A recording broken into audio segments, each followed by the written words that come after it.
Good morning friends, welcome to the prelims booster session. आज का पहला टॉपिक है एचपीवी वैक्सीन। ये टॉपिक सोशल इश्यूज़ के लिए इम्पॉर्टेंट है। तो ह्यूमन पेपिलोमा वायरस की वैक्सीन जो है उससे जो सर्विकल कैंसर के केसेस हैं उसमें रिडक्शन देखने को मिली है across all socio economic groups. तो ये एक मेजर स्टडी कंडक्ट की गई है कैंसर रिसर्च यूके द्वारा। तो पहले तो समझते हैं कि सर्विकल कैंसर है क्या।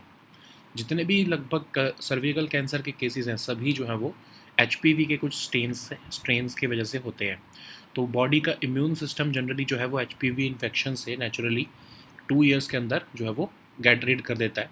लेकिन कुछ जो है लोगों में ये वायरस जो है वो फिर भी रह जाता है और नॉर्मल सेल्स को एबनॉर्मल सेल्स में कन्वर्ट करके कैंसर में कन्वर्ट कर देता है। ये प्रिवेंटेबल है अगर इसको अर्ली डिटेक्ट किया जा सके और मैनेज किया जा सके। तो सर्विकल कैंसर जो है वो second most common cancer type बन चुका है फीमेल में जो रिप्रोडक्टिव एज की होती हैं।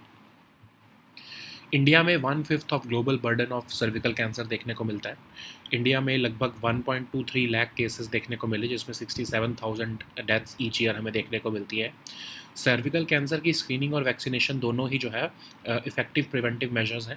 स्टिल अवेयरनेस नहीं है विमेन में इस कैंसर प्रिवेंशन के बारे में और लगभग 10% ऑफ इंडियन विमेन जो है वो स्क्रीन हो पाती हैं। जितनी भी विमेन है 30 से लेकर 49 तक की एज की रिगार्डलेस ऑफ सिम्टम्स उनको सर्विकल कैंसर की स्क्रीनिंग करवानी चाहिए। अपने एडोलेसेंट डॉटर्स को जो है वो इसके लिए वैक्सीनेट भी करना चाहिए। तो इंडिया में सर्वेवैक जो कि सेरम इंस्टीट्यूट ऑफ इंडिया की वैक्सीन है वो इंडिया की पहली इंडिजिनसली डेवलप्ड वैक्सीन है। क्वाड्रीवैलेंट वैक्सीन है, मतलब 4 तरह के वेरिएंट्स को ये एचपीवी के प्रोटेक्शन देती है और वायरस लाइक पार्टिकल्स पर बेस्ड है ये वैक्सीन। अपार्ट फ्रॉम सर्वेवैक, गार्डासिल और सर्वेरिक्स ये दो भी वैक्सीन अवेलेबल है बट ये बहुत महंगी हैं। तो कहा जा रहा है कि सर्वेवैक को यूनिवर्सल इम्यूनाइजेशन प्रोग्राम में भी यूनियन गवर्नमेंट इंक्लूड करने वाली है। तो एचपीवी वैक्सीन जो है ये स्टडी क्या कह रही है कि एचपीवी वैक्सीन से सर्विकल कैंसर के जो केसेस हैं कम हुए हैं, ये देखने को मिल रहा है। और स्कूल बेस्ड वैक्सीनेशन प्रोग्राम्स में सबसे ज़्यादा इसका सक्सेस देखने को मिला है। रिसर्चर्स ने ये देखा है कि लगभग 12 साल के अंदर एचपीवी वैक्सीन ने 90% तक सर्विकल कैंसर के केसेस को कम कर दिया है और प्री कैंसरस कंडीशंस लगभग 95% तक रिड्यूस की हैं। ठीक है, नेक्स्ट हम टॉपिक देखते हैं use of state funded media during polls. Topic politically important है। तो लोकसभा इलेक्शंस के टाइम पर दो ऑपोजिशन लीडर्स को अपनी स्पेसिफिक पार्ट्स ऑफ स्पीचेस को मॉडिफाई करने को कहा गया है जो उन्होंने दूरदर्शन और ऑल इंडिया रेडियो पर दी हैं। तो सीपीआई के जो है जनरल सेक्रेटरी उनको कहा गया कि अपनी इलेक्टोरल बॉन्ड स्कीम पर जो उन्होंने communal authoritarian regime, draconian laws, bankruptcy of governance with failure, bankruptcy of governance को उन्होंने फेलियर जो है वो से रिप्लेस करने को कहा है। तो एक ऑल इंडिया फॉरवर्ड ब्लॉक के मेंबर हैं, उन्हें कहा गया है कि सिटीजनशिप अमेंडमेंट एक्ट के अंदर मुस्लिम्स वर्ड यूज़ नहीं करना है। ठीक है, तो प्रसार भारती ऑफिशियल्स ने कहा है कि वो तो simply election commission of India के जो रूल्स हैं उनको फॉलो कर रहे हैं। ठीक है, तो अब ये अगर हम देखें तो 1998 लोकसभा इलेक्शन से पॉलिटिकल पार्टीज़ जो हैं रिकॉग्नाइज्ड उनको फ्रीली अलाउ किया जाता है स्टेट ओन्ड टेलीविज़न और रेडियो को यूज़ करने के लिए during elections. Amount of time कितना मिलेगा ये ईसीआई डिसाइड करता है। जितनी भी नेशनल पार्टीज़ हैं सबको मिलाकर लगभग 10 घंटे मिलते हैं और जितनी भी स्टेट पार्टीज़ हैं उनको मिलाकर टोटल 30 घंटे मिलते हैं। किसको कितना टाइम मिलेगा ये उनकी बेसिकली ईसीआई देखता है कि लास्ट पोल में कैसी परफॉर्मेंस थी, उसके हिसाब से टाइम एलोकेट किया जाता है। ठीक है, अब ऐसा नहीं कि वो उस टाइम में कुछ भी बोल सकते हैं। उनको अपनी ट्रांसक्रिप्ट जो उन्होंने स्पीच देनी है उसकी ट्रांसक्रिप्ट पहले सबमिट करनी पड़ती है और अप्रूवल मिलता है कंसर्न अथॉरिटीज़ का, उसके बाद ही उनको टाइम दिया जाता है ऑल इंडिया रेडियो और दूरदर्शन पर। लेकिन गाइडलाइंस कहती हैं कि वो किसी और कंट्री की क्रिटिसिज्म नहीं कर सकते, रिलीजन या कम्युनिटी के नाम पर जो है वो अटैक नहीं कर सकते, कुछ ऑब्सीन, डिफेमेटरी, वायलेंस इंसाइट करने वाला, कंटेम्प्ट ऑफ कोर्ट, प्रेसिडेंट या जुडिशरी के against, unity, sovereignty, integrity of India के अगेंस्ट या किसी पर्सन को बाय नेम क्रिटिसाइज़ करना, ये सब जो है वो नहीं किया जा सकता। तो ऑपोजिशन लीडर्स तो ऑफ कोर्स को क्रिटिसाइज़ कर रहे हैं। वो तो कह रहे हैं कि जो है डिसेंट नहीं है डेमोक्रेसी में, मुस्लिम वर्ड नहीं यूज़ किया जाने वाला है, किया जाने दिया जा रहा है, जबकि आप देख रहे हो ऊपर की गाइडलाइंस ये सारे वर्ड्स या फिर या ऐसी चीज़ों को फॉरबिड करती है। ठीक है, नेक्स्ट हम टॉपिक देखते हैं डायसन स्फीयर। ये टॉपिक आपके साइंस एंड टेक के लिए इम्पॉर्टेंट है। तो एक इंटरनेशनल टीम ऑफ रिसर्चर्स जो कि स्वीडन, इंडिया, यूएस और यूके बेस्ड है, उन्होंने एक unimaginably complex extra terrestrial mega structure के ऊपर सर्च करने का कोशिश शुरू की है, जिसको हम डायसन स्फीयर्स कहते हैं। तो डायसन स्फीयर्स बेसिकली एक हाइपोथेटिकल इंजीनियरिंग प्रोजेक्ट है जिसमें हम ये सोच रहे हैं कि कोई एडवांस्ड सिविलाइजेशन जो है अर्थ के अलावा कोई एक्स्ट्रा टेरेस्ट्रियल, वो हमारे किसी भी स्टार की एनर्जी को सारा हार्वेस्ट कर लेगी। ठीक है, एग्जाम्पल से भी समझेंगे इसको भी हम। तो इसको फ्रीमैन जे डायसन ने 1960 में इस कंसेप्ट को दिया था कि सोलर सिस्टम जितना बड़ा एक शेल होगा उसमें कोई तरह के ऑब्जेक्ट्स लगे होंगे और वो हमारे एक स्टार के आसपास जो है वो उसको ऑर्बिट करेगा, जैसे हमारा सन लगा लो, और उसकी सारी एनर्जी को हार्नेस कर लेगा। ठीक है, ताकि अपनी टेक्नोलॉजिकली सोफिस्टिकेटेड पीपल के एनर्जी नीड्स को पूरा कर सकें। ठीक है, तो अगर आप इसको सिंपल भाषा में समझो तो ये इस तरह का एक हाइपोथेटिकल सिचुएशन है कि कोई ऐसा डायसन स्फीयर एग्जिस्ट करता है जो कि समझ लो कि एक सोलर सिस्टम जितने बड़े सोलर सेल्स का एक पूरा वो एक शेल है जो कि हमारे सन के आसपास ऑर्बिट इस तरह से कर रहा है कि जितनी भी सन की एनर्जी है वो सब एब्जॉर्ब कर ले अपनी जो है वो एनर्जी नीड्स के लिए। तो ऐसे डायसन स्फीयर्स को अगर हम ढूंढ पाएँ कि ऐसा एग्जिस्ट करते हैं कि नहीं, तो हमें पता लग जाएगा कि अर्थ के अलावा भी जो है एक्स्ट्रा टेरेस्ट्रियल लाइफ जो है वो एग्जिस्ट करती है। नेक्स्ट हम टॉपिक देखते हैं national savings certificate. Topic governance के लिए इंपॉर्टेंट है। पीएम मोदी ने अपनी 9.12 लाख की इन्वेस्टमेंट नेशनल सेविंग्स सर्टिफिकेट में जो है वो रिवील की है, और ये एक फिक्स्ड इनकम इन्वेस्टमेंट स्कीम होती है गवर्नमेंट ऑफ इंडिया की, जिसमें यूज़र्स जो कि खासकर लो टू मिडल इनकम इन्वेस्टर्स होते हैं वो इन्वेस्ट कर सकते हैं अपने टैक्सेस को सेव करने के लिए। नेशनल सेविंग सर्टिफिकेट में नियरेस्ट पोस्ट ऑफिस से अपने नाम पर, माइनर के नाम पर या किसी अनदर एडल्ट के नाम पर as a joint account invest किया जा सकता है। इंटरेस्ट रेट्स एनुअली फिक्स किए जाते हैं गवर्नमेंट द्वारा, और 5 ईयर्स का मैच्योरिटी पीरियड होता है इसका। कोई अपर लिमिट नहीं होती इसको कि कितना परचेज़ किया जा सकता है। Section 80C of income tax act के अंदर 1.5 लाख तक की जो है वो टैक्स सेविंग्स होती है इसमें। ठीक है, एनएससी सर्टिफिकेट्स एक्सेप्टेड होते हैं कोलेट्रल की तरह के फॉर्म में, और सिक्योर्ड लोन्स लेने के लिए भी बैंक्स और एनबीएफसीज द्वारा। इन्वेस्टर जो है वो किसी को भी इसमें नॉमिनेट कर सकते हैं एज ए फैमिली मेम्बर। ठीक है, और जनरली इसको एग्जिट नहीं किया जा सकता है accept in case of death of course. और इंडिविजुअल जो है वो रेजिडेंट इंडियन सिटीजन होना चाहिए। एनआरआई जो है वो इसमें एलिजिबल नहीं होते हैं इन्वेस्ट करने के लिए। कोई एज लिमिट नहीं होती है इसको परचेज करने के लिए। ठीक है, नेक्स्ट हम टॉपिक देखते हैं MATES migration scheme. International relations के लिए टॉपिक इंपॉर्टेंट है। तो ऑस्ट्रेलियन फेडरल बजट डॉक्यूमेंट में जो है वो बताया गया है कि स्टार्ट डेट जो है mobility arrangement for talented early professional schemes Indian nationals के लिए वो अनाउंस की गई है।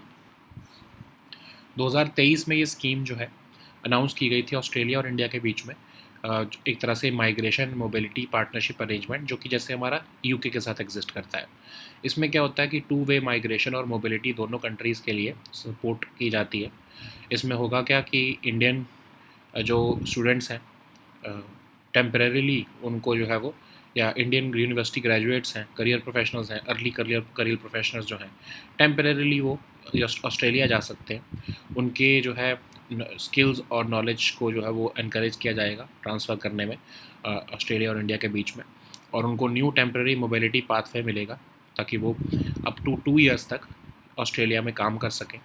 मेट्स जो है वो इंडियन नेशनल्स के लिए ओपन होगा जो 30 साल या 30 साल से कम एज के हैं, पहले कभी उन्होंने इसमें पार्टिसिपेट नहीं किया है, इंग्लिश लैंग्वेज स्किल्स उनके प्रोफिशेंट हैं, और ग्रेजुएट हुए हैं वो with in 2 years from eligible education institution. उनके पास एक क्वालिफिकेशन है in target fields of study. ठीक है, कोई रिक्वायरमेंट नहीं है इसमें ऑस्ट्रेलियन एम्प्लॉयर की स्पॉन्सरशिप की। 2 साल तक वहाँ पर वो रहकर काम कर सकते हैं। 3000 लोगों को प्राइमरीली जो है वो चूज़ किया जाएगा इस प्रोग्राम के अंडर। ठीक है, नेक्स्ट हम टॉपिक देखते हैं material vigilance program of India. ये टॉपिक आपके जो है वो गवर्नेंस के लिए इंपॉर्टेंट है। Drugs controller general of India ने कहा है सारी मेडिकल डिवाइस लाइसेंस होल्डर्स को और मैन्युफैक्चरर्स को कि कोई भी एडवर्स इवेंट्स अगर वो जो है उन्होंने रिपोर्ट करनी है लाइफ सेविंग मेडिकल इक्विपमेंट के बारे में, तो वो material vigilance program of India platform पर रजिस्टर कर सकते हैं या रिपोर्ट कर सकते हैं। तो ये material vigilance program of India 2015 में लॉन्च किया गया था safety of medical devices in the country को मॉनिटर करने के लिए। इसका एम रहता है कि डेटा का कलेक्ट करें मेडिकल डिवाइस के ऊपर और रेगुलेटरी डिसीजंस और रिकमेंडेशंस ताकि हम कर सकें safe use of medical devices पर। इंडियन पेशेंट की सेफ्टी को मॉनिटर करना, रिकॉर्ड करना, एनालाइज करना और कोई भी रूट कॉज जो है एडवर्स इवेंट्स और रिस्क का, उसको जो कि एसोसिएटेड है मेडिकल डिवाइसेस से, उस इंक्लूडिंग इन वाइट्रो डायग्नोस्टिक्स, उसको जो है वो आइडेंटिफाई करना हेल्थ केयर प्रोफेशनल्स द्वारा, ये इसका ऑब्जेक्टिव है। Central drugs control standards control organisation द्वारा ये रेगुलेटेड है इंडियन मेडिकल डिवाइसेस इंडस्ट्री। जितने भी मेडिकल डिवाइसेस हैं वो ड्रग्स एंड कॉस्मेटिक एक्ट और मेडिकल डिवाइस रूल्स के द्वारा जो है वो रेगुलेटेड रहते हैं इंडिया में। और इंडिया अभी भी 80% डिपेंडेंट है इंपोर्ट्स पर मेडिकल डिवाइसेस के लिए। तो drugs controller general of India कौन है? Drugs controller general of India जो है वो हेड ऑफ द डिपार्टमेंट होते हैं CDSCO के, ठीक है। नेक्स्ट हम टॉपिक देखते हैं यूरोशियन इकोनॉमिक यूनियन। टॉपिक आपके इंटरनेशनल रिलेशंस के लिए इंपॉर्टेंट है। तो इंडिया जो है वो फ्री ट्रेड एग्रीमेंट जो है वो के ऊपर बात करना शुरू करने वाला है यूरेशियन इकोनॉमिक यूनियन से।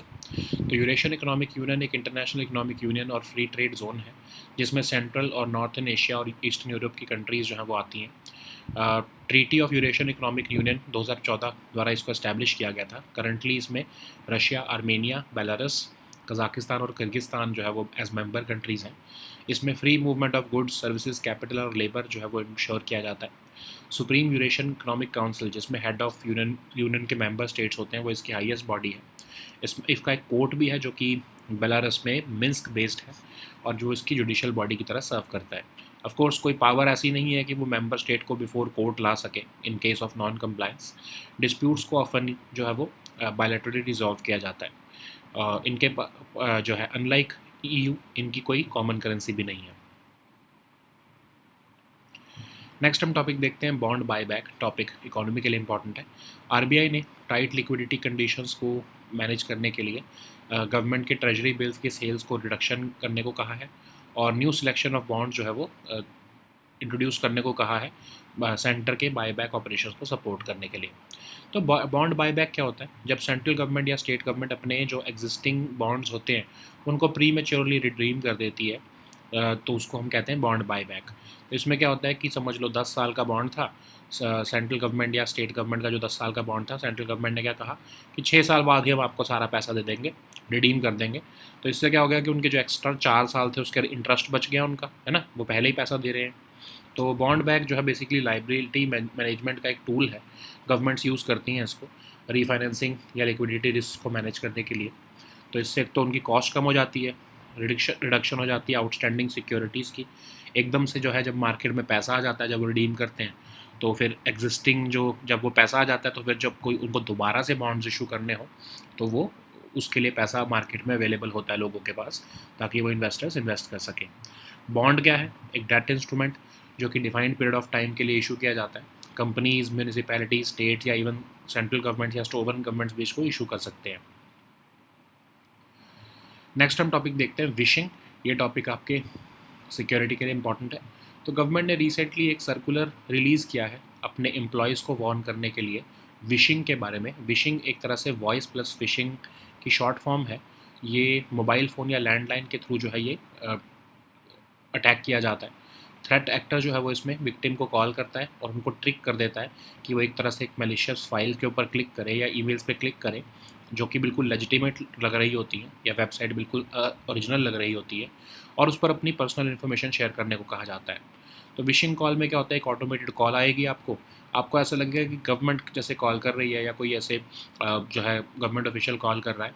आपको जल्दी अर्जेंसी की साइन दिखाया जाएगा, थ्रेट और फेयर दिया जाएगा, और आप उसमें क्या है फिर अपनी डिटेल्स शेयर कर बैठोगे और आपके साथ स्कैम हो जाएगा। ठीक है। नेक्स्ट हम टॉपिक देखते हैं कैल्शियम कार्बामाइड। ये टॉपिक एनवायरनमेंट के लिए इंपॉर्टेंट है। तो FSSAI ने जो फ्रूट ट्रेडर्स हैं या फ्रूट हैंडलर्स हैं उनको कहा है कि स्ट्रिक्टली कंप्लाई करें कैल्शियम कार्बाइड की जो है वो प्रोहिबिशन की गाइडलाइंस के ऊपर, जिसका यूज़ करते हुए आर्टिफिशियली राइपनिंग ऑफ फ्रूट्स की जाती है। तो कैल्शियम कार्बामाइड क्या है? कैल्शियम कार्बाइड क्या है? तो ये एक तरह से जिसका केमिकल फार्मूला CaC2 होता है। इसको मसाला भी कहते हैं। इसको यूज़ किया जाता है राइपनिंग करने के लिए फ्रूट्स को, जैसे कि मैंगोज़। क्या होता है इसमें कि जो एसिटिलाइन गैस रिलीज़ होती है और उसमें हार्मफुल ट्रेसेस ऑफ आर्सेनिक और फॉस्फोरस होते हैं। ये गैस ही जो है वो आर्टिफिशियली राइपनिंग करती है फ्रूट्स की, और इसमें मैन्युफैक्चरिंग कैसे होती है इसकी, लाइम को हीट किया जाता है, कार्बन मिक्सचर को हीट किया जाता है, फिर उसमें से जो एसिटिलाइन गैस निकलती है वो फ्रूट्स राइपन करती है। इसको माइनिंग और मेटल इंडस्ट्रीज़ में भी यूज़ किया जाता है। सीरियस इसके हेल्थ इम्पैक्ट हो सकते हैं, जैसे कि dizziness, frequent thirst, vomiting, irritation, skin ulcers.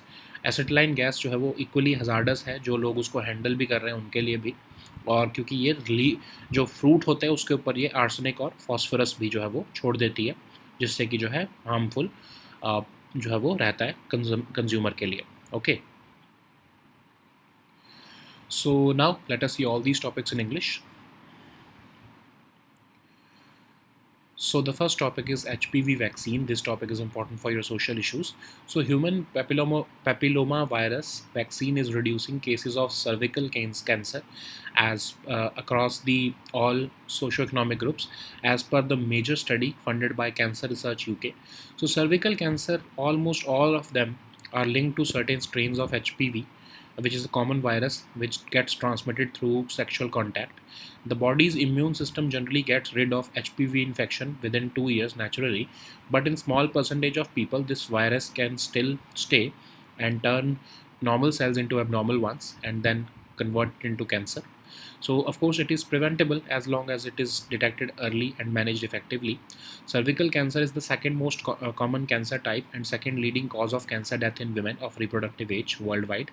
India accounts for approximately one-fifth of the global burden, and India witnesses 1.23 lakh cases and approximately 67,000 deaths each year. Cervical cancer screening and vaccination are two effective preventive measures. There is still little awareness among women about this cancer prevention, and less than 10% of Indian women are screened. All women aged 30 to 49 should be screened for cervical cancer, and their adolescent daughters should be vaccinated against HPV. Cervavac is the first indigenously developed vaccine to prevent cervical cancer, and it has been developed by Serum Institute of India.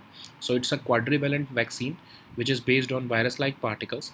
Apart from Cervavac, there are two other vaccines called Gardasil and Cervarix, but they are very expensive. So government is likely to include Cervavac in its universal immunization program also. So what are the key highlights of the study? So as per this study, HPV vaccine is cutting cases of cervical cancer right across the socioeconomic spectrum, and this has been a huge success of the in the school-based vaccination program also. Researchers have found that over 12 years, HPV vaccine reduced cervical cancer rates by nearly 90%. It also reduced precancerous conditions by around 95%. Okay. So the next topic is use of state-funded media during polls. This topic is important for your polity section. So in the run-up to ongoing Lok Sabha elections, two opposition leaders were asked to modify specific parts of their speeches that they had made on Doordarshan and All India Radio during the allotted broadcast time. So CPI Marxist General Secretary had to delete references to the electoral bond scheme and drop terms like communal authoritarian regime, draconian laws, and replace bankruptcy of governance with failure. On the other hand, there is All India Forward Bloc member who was made to remove the word Muslims from his speech about Citizenship Amendment Act.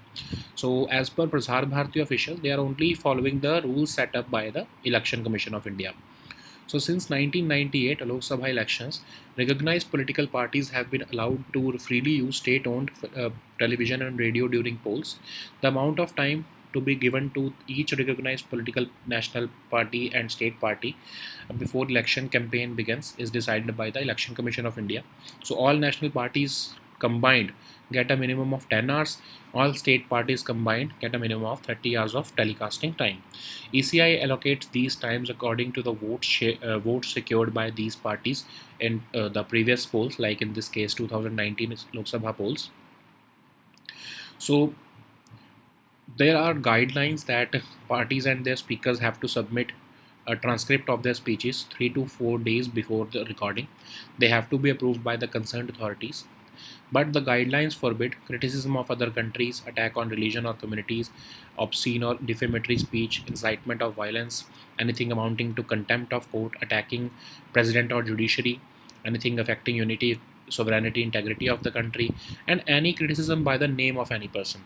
So, according to, of course, these opposition leaders, this is killing the right to dissent in a democracy, and we can already see that these words are prohibited under the guidelines of ECI, but the opposition members are using this as a tool to attack the government with respect to its democratic credentials. So the next topic is Dyson Sphere. This topic is important for your science and tech section. So recently, an international team of researchers based in Sweden, India, US, and UK have devised a way to search for unimaginably complex extraterrestrial megastructures known as Dyson spheres. So this is basically a hypothetical engineering project which advanced civilizations could have built, and this would allow a civilization to harness all of a star's energy. So in 1960, Freeman J. Dyson proposed this project. It said that solar system sized shells would be made, um, and these swarm of objects could be traveling on independent orbits uh, around a star like sun in our case, and this would basically be meant to harness all of the star's energy to meet the energy needs of its techno advanced population. So basically, in the if we want to understand it through an example, it is basically saying that a Dyson sphere is like such a huge object like our solar system, and it is uh, orbiting around sun. Let's suppose that it has solar cells, and it is consuming or it is absorbing all of the sun's radiation, and it is using it for the energy needs of its of the aliens in this case. So this is basically a search for these Dyson spheres, which are hypothetical objects, and if humans find it, we would be able to predict that there are other people also than those who are living on Earth. So basically, it's a sign of extraterrestrial findings. So the next topic is National Savings Certificate. This topic is important for your economy section. So Prime Minister Modi has declared 9.12 lakh investment in the National Savings Certificate scheme in his nomination filing. So National Savings Certificate is a fixed income investment scheme launched by the Government of India. It aims to encourage users who are primarily low to middle income investors to invest as well as save taxes. So you can invest in NSC from the nearest post office in your name for a minor or with another adult as a joint account. Interest rates are decided by the government, and they are annual fixed interest rates. Maturity period is 5 years, and amount of NSC that can be purchased has no upper limit. Under section 80C of the income tax, only up to 1.5 lakhs is exempted under tax. NSC certificates are accepted as collateral also if you want to secure loan, and investor can also nominate any family member in case of any unfortunate event of investor's demise. One cannot exit the scheme early except on, of course, the death of the investor. The eligibility criteria is that individual must be a resident Indian citizen. NRIs are not eligible to invest in NSC, and currently there is no age limit for individuals to purchase an NSC. So the next topic is MATES migration scheme. This topic is important for your international relations. So Australian federal budget document has really recently announced the start date for the mobility arrangement for talented early professional schemes for Indian nationals. So this MATES migration scheme was announced in 2023 by Australia and India, and it is called the Migration and Mobility Partnership Arrangement, which we already have with India, UK also. So this basically supports and promotes two-way migration and mobility between our two countries, and it will enable temporary mobility of Indian university graduates and early career professionals to uh, live and work in Australia for up to 2 years. So this scheme will be open to Indian nationals who are 30 years old or younger. They have graduated within 2 years from an eligible educational institution at the time of application. They have a qualification in target fields of study. Currently, there is no requirement for any sponsorship by actually there is no requirement for sponsorship by an Australian employer to be eligible to apply for a visa as part of this MATES scheme. And MATES will initially offer 3,000 places for primary applicants per program year. Okay. So the next topic is Material Vigilance Program of India. This topic is important for your governance section. So recently, Drugs Controller General of India has directed all medical device license holders and manufacturers to report any adverse events related to life-saving medical equipment on government's Material Vigilance Program of India platform. So in 2015, this platform was launched to monitor the safety of medical devices in the country. This aims to collect data on medical device, and it will help in regulatory decisions and recommendations on safe use of medical devices. The objective is to improve Indian patient safety by monitoring, recording, analyzing the root cause of adverse events or risks, which are associated with the use of medical devices. And the medical devices are regulated by the CDSCO in India and under the Drugs and Cosmetic Act and Medical Devices Rule of 2017. India is currently 80% dependent on imports for medical devices. So Drugs Controller General of India is the head of the department of CDSCO. Okay. So the next topic is Eurasian Economic Union. This topic is important for your international relations. So India is considering starting talks for a free trade agreement with Eurasian Economic Union, which is an international economic union and free trade zone comprising of countries of Central and Northern Asia and Eastern Europe.